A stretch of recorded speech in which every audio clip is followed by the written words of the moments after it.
ไปดูบรรยากาศสงกรานต์กันต่อนะคะโดยเฉพาะที่เป็นไฮไลท์ก็คือที่ถนนข้าวเหนียวจังหวัดขอนแก่นค่ะนักท่องเที่ยวบอกว่าเรือนแสนทีเดียวเข้าร่วมบันทึกสถิติโลกนะคะในการทำคลื่นมนุษย์ที่ยาวแล้วก็ยาวนานที่สุดในโลกไปติดตามบรรยากาศล่าสุดนะคะได้จากคุณเนตรชนกชัยคำค่ะคุณเนตรชนกค่ะเชิญค่ะ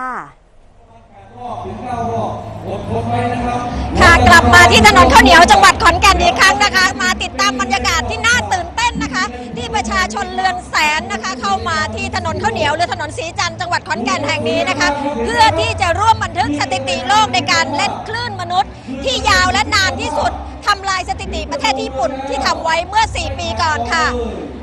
และที่ท่านผู้ชมเห็นนี่คือเป็นบรรยากาศสดๆนะคะที่ประชาชนเรือนแสนนะคะจากทั่วทุกสารทิศนะคะเดินทางมายังถนนข้าวเหนียวนะคะที่มีระยะทางยาว 1.5 กิโลเมตรนะคะมาเพื่อที่จะร่วมบันทึกสถิติโลกค่ะโดยขณะนี้นะคะการเล่นคลื่นมนุษย์นะคะได้เริ่มไปได้2 นาทีกว่าๆแล้วนะคะซึ่งจากสถิติแล้วประเทศญี่ปุ่นทำไว้17 นาที 14 วินาทีค่ะซึ่งจังหวัดขอนแก่นและประเทศไทยจะต้องทำลายให้ได้นะคะขณะนี้คลื่นมนุษย์ไปทางประตูเมืองนะคะกำลังจะกลับมาที่ตรงที่ดิฉันยืนอยู่ขณะนี้ก็คือบริเวณศาลหลักเมืองเป็นจุดกึ่งกลางของถนนข้าวเหนียวมาแล้วค่ะเราไปฟังบรรยากาศสดๆกันค่ะไปแล้วค่ะจากนั้นก็จะไปที่สี่แยกเตียวฮงนะคะตอนนี้กำลังจะครบ1 รอบนะคะใช้เวลาไปประมาณ2 นาที 40 วินาทีค่ะทางขณะนี้จากดิฉันดูในจอ LED นะคะที่มีการใช้อากาศยานไร้คนขับบันทึกภาพอยู่สดๆอยู่ขณะนี้นะคะคลื่นมนุษย์ไหลไปเรื่อยๆนะคะไปที่ทางสุดถนนหน้าเมืองซึ่งเป็นจุดเริ่มต้นของถนนข้าวเหนียวนะคะโดยขณะนี้นะคะทางกินเนสเวิลด์เรคคอร์ดเขาก็ได้มีเจ้าหน้าที่ผู้ทรงคุณวุฒินะคะประจำตามจุดต่างๆเพื่อที่จะจับเวลาให้เป็นไปตามกฎระเบียบของกินเนสนะคะเพื่อที่จะดูว่าสามารถทำลายสถิติของประเทศญี่ปุ่นได้หรือไม่นะคะซึ่งประเทศญี่ปุ่นทำไว้เมื่อปี 2557 นะคะด้วยเวลา 17 นาที 14 วินาทีนะคะขณะนี้คลื่นมนุษย์กำลังจะกลับมาที่ดิฉันอีกครั้งหนึ่งนะคะเรามาดูบรรยากาศสดๆกันเลยค่ะเรามาฟังเสียงด้วยนะคะว่าประชาชนพอนั่งลงนะคะแล้วก็ลุกขึ้นแล้วจะร้องเสียงเฮนะคะด้วยความดีใจค่ะเนี่ยค่ะเป็นบรรยากาศที่ประชาชน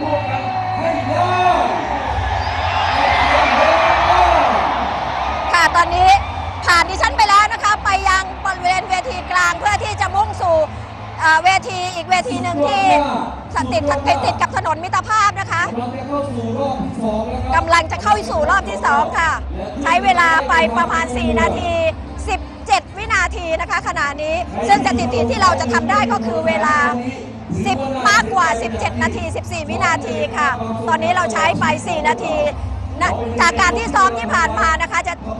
จำนวน3 รอบจะใช้เวลา6 นาที 50 วินาทีนั่นก็แสดงว่าวันนี้จะต้องเล่นคลื่นมนุษย์ถึง8 รอบนะคะถึงจะสามารถทำลายสถิติประเทศญี่ปุ่นได้ค่ะตอนนี้กำลังจะส่งคลื่นกลับมาที่ดิฉันอีกครั้งหนึ่งนะคะเป็นรอบที่3แล้วค่ะเรามาลุ้นกันนะคะว่าวันนี้จังหวัดขอนแก่นและประเทศไทยสามารถทำลายสถิติของประเทศญี่ปุ่นได้หรือไม่ค่ะเราจะเป็น Thailand Wave แทนJapanese Wave หรือเปล่าค่ะ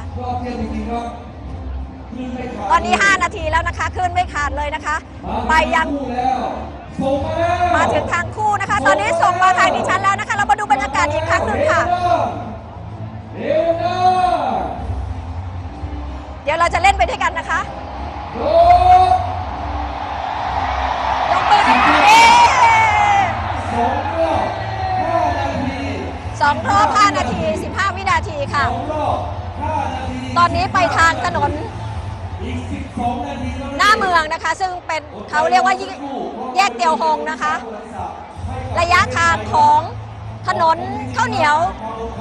มีระยะทางประมาณ 1.5 กิโลเมตรนะคะซึ่งจากรอบสู่รอบ1 รอบก็จะประมาณ3 กิโลเมตรนะคะ3 รอบจะใช้เวลาประมาณค่ะนั่นก็คือบรรยากาศสดๆนะคะที่